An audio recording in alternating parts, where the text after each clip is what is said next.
coisas aqui. A gente vai explicar hoje um pouco mais sobre a salvação, sobre o que Deus quer para cada um de nós. E às vezes, muitas vezes a gente pensa, por que eu estou vivendo uma vida dessa? Por que Deus não olha para mim, Deus não vê, porque uma coisa me ajuda, a gente vai poder entender um pouco mais. Mas eu vou começar lá no princípio, na criação, e para a gente ver todo o procedimento, o que aconteceu com a humanidade. Tá? Em Gênesis, no capítulo 1, eu vou ler só alguns versículos, eu gosto de folhear bastante a Bíblia, para poder a gente estar entendendo um pouco mais. Capítulo 1, versículo 26 diz assim: também disse Deus, façamos o homem à nossa imagem, conforme a nossa semelhança. Então, aqui Deus, ele criou o homem. No 27, criou Deus o homem, pois o homem, a sua imagem, a imagem de Deus o criou. O homem e mulher o criou. Aqui Deus criou, houve a desobediência que todo mundo conhece, que a gente não vai entrar sobre isso. E aí, através do pecado, entrou a morte. E através da desobediência entrou a morte e a condenação de todos. E Deus olha de cima e não vê um justo sequer. E aí o que acontece? Nesse caso, aqui, Adão, Eva, ele tinha participação com Deus, ele escutava Deus, Deus falava com ele, Deus visitava ele no jardim. E quando houve a desobediência, e ele diz assim: se comeres do fruto, certamente morrerás. E quando comeu o fruto, ele não caiu morto, ele continuou vivo, mas ele morreu espiritualmente. E isso é o que está acontecendo com a humanidade. Quando houve o pecado, houve a morte espiritual, e essa morte espiritual, ela tirou totalmente o contato entre Deus e o homem.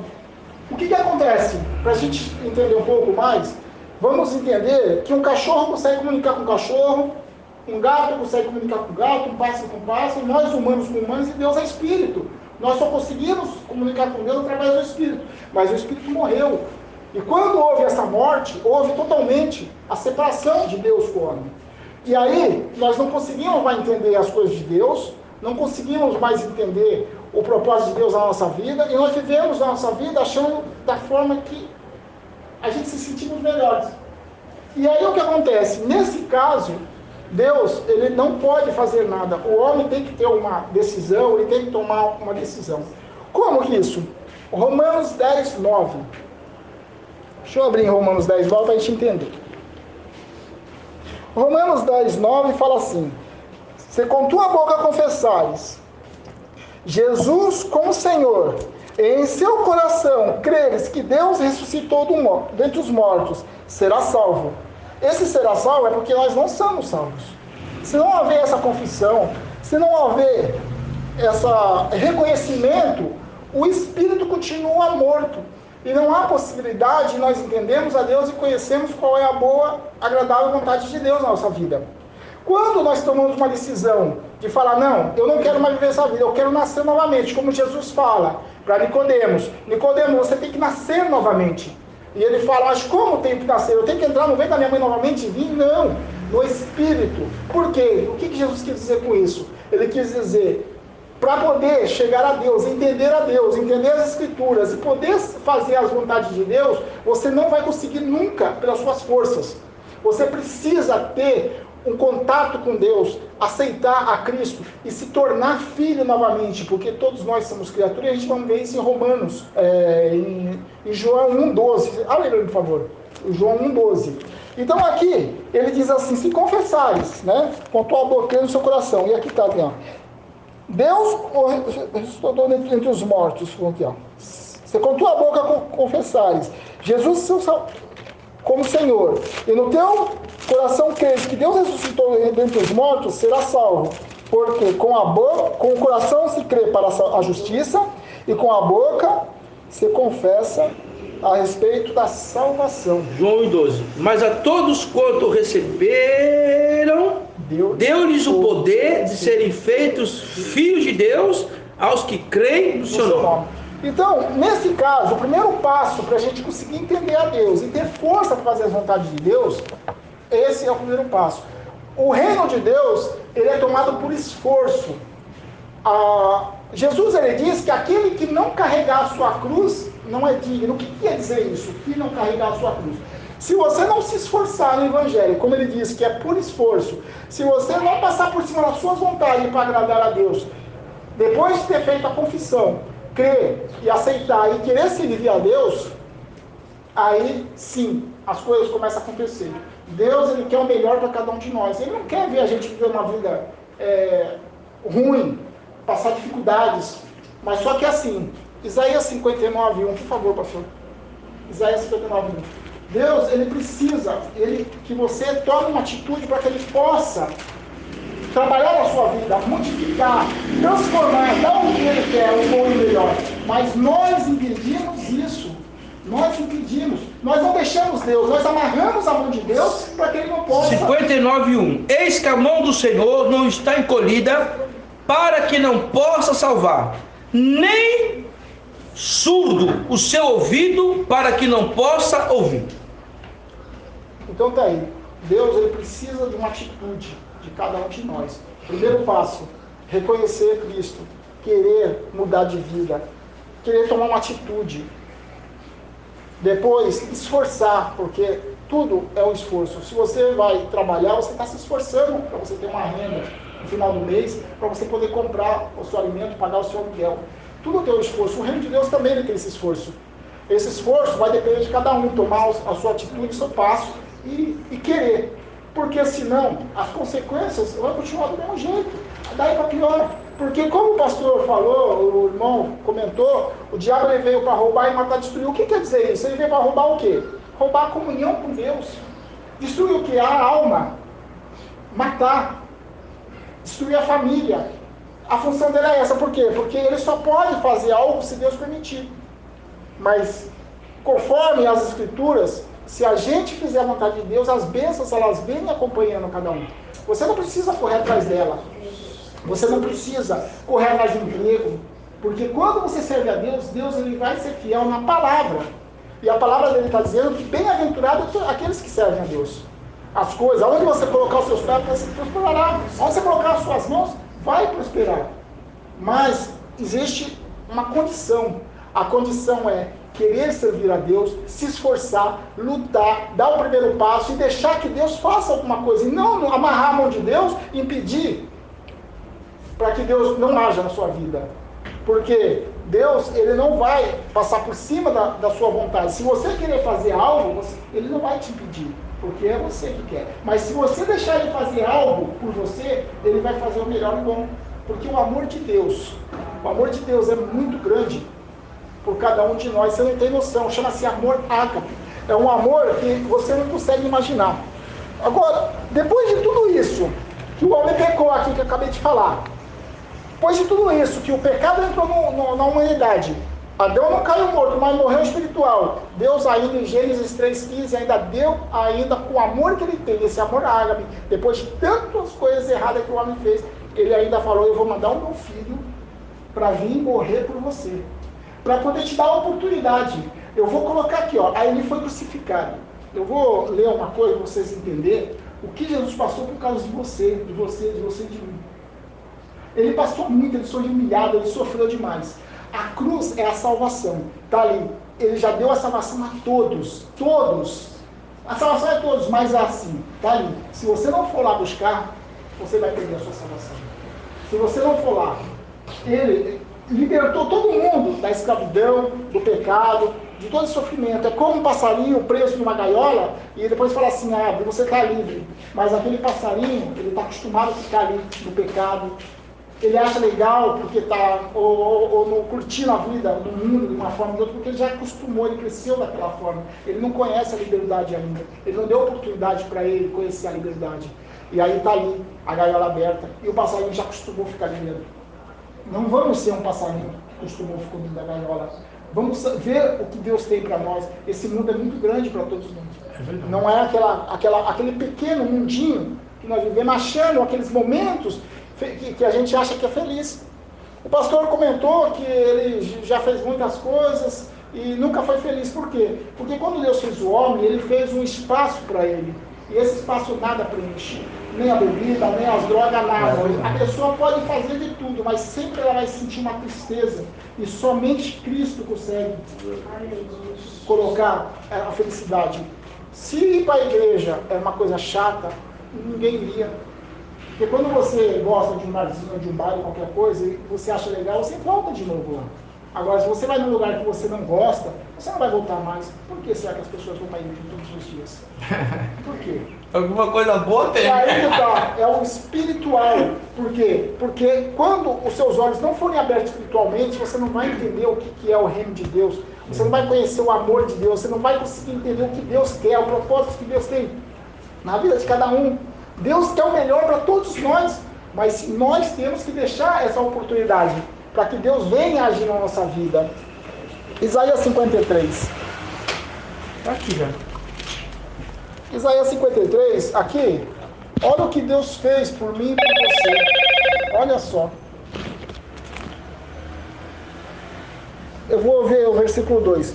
Porque foi submetido como renovo perante ele, como raiz de uma terra seca. Não tinha aparência nem formosura. Jesus não era bonito.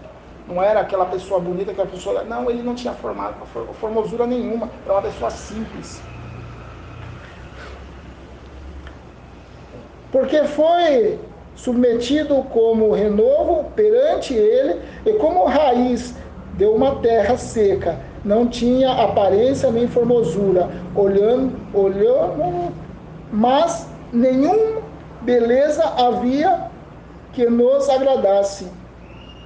Ele era desprezado e o mais rejeitado entre os homens de dores, e que sabe o que padecer, e como que sabe o que é padecer, e como é de quem o homem esconde o rosto. Era desprezado e ele não fizeram caso. Aqui Jesus ele foi crucificado, ele veio para que hoje você fosse justificado. Justificado. O que é ser justificado? Eu vou dar um exemplo do que é ser justificado. Deus ele é justo. Tá? Vamos fazer eu já falei isso uma vez, e vou repetir essa mesma forma para você entender. Como Deus é justo, ele tem que fazer justiça.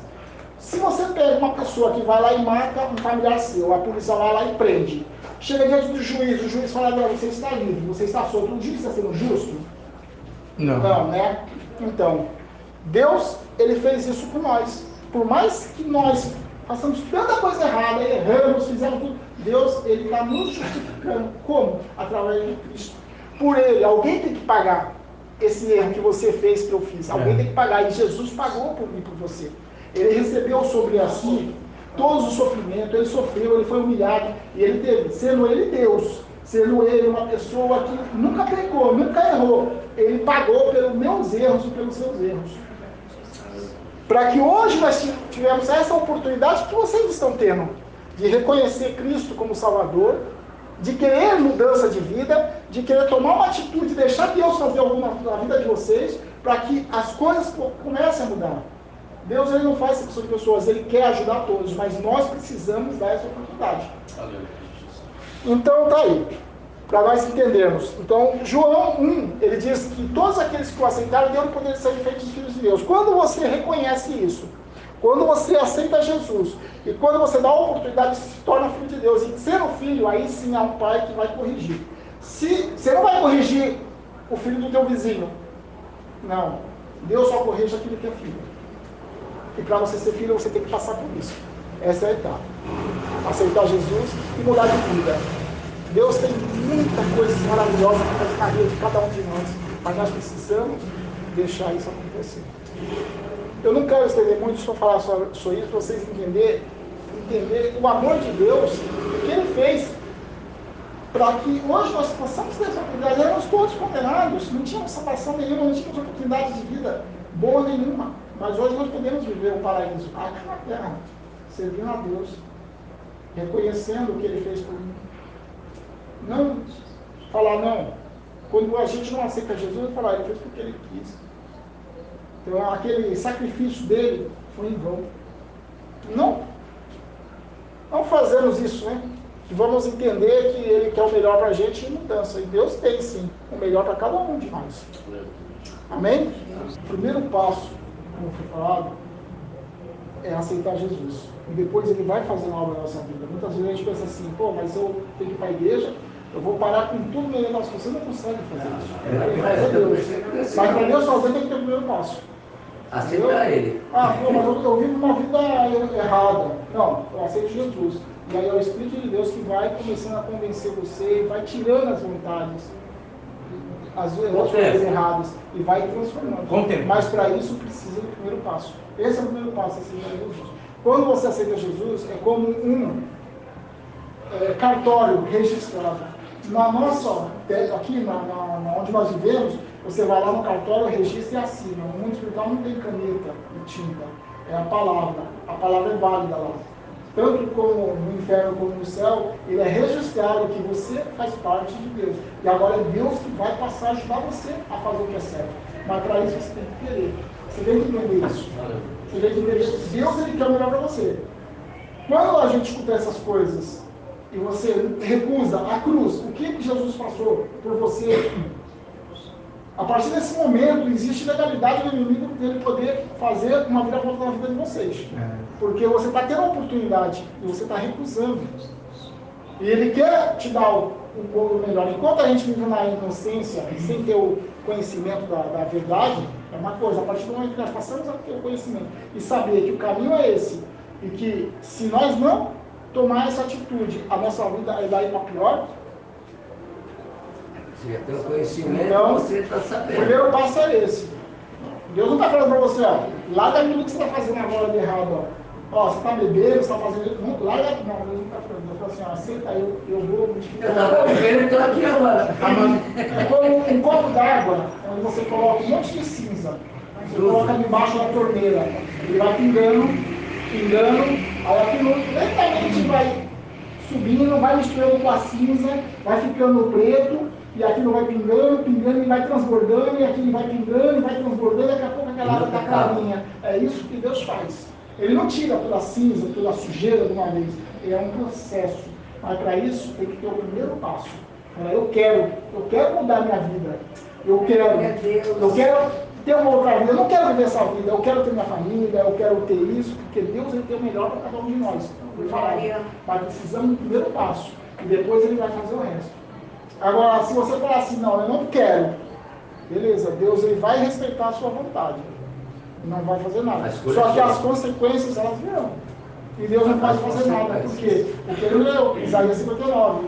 Os meus ouvidos estão tampados, as minhas mãos estão encolhidas, para que eu possa ajudar. Mas são as iniquidades, o pecado, a vida que você quer, que impede de eu te ajudar. E muitas vezes a gente fala para Deus, por que Deus não lembra de mim? Por que minha vida é assim? Tá aí. Foi falado, foi explicado. Agora é a decisão de cada um. Fala, não, eu quero mudar minha vida, eu não quero viver essa vida. Eu quero ter uma vida boa, eu quero ter um emprego, eu quero ser um empresário, eu quero isso, eu quero aquilo. Eu já cheguei a morar na rua. Eu já cheguei a viver a minha vida horrível. Bebia, fazia de tudo. Se Deus ele mudou a minha vida, por que não vai mudar de vocês? Mas eu fiz. Eu tomei uma decisão. Eu falei, não, eu quero viver. E aí eu fazia as coisas erradas. Eu ia para a igreja, fazia as coisas erradas. Eu falava, meu, mas se o diabo está me derrubando, Deus é maior para me levantar. E aí eu fui. Por isso que eu falei, carregar a cruz é isso, é passar por cima da sua vontade e falar, mesmo arrastando, eu quero Deus, eu quero mudança de vida. Aí eu chego na hora que Deus vai me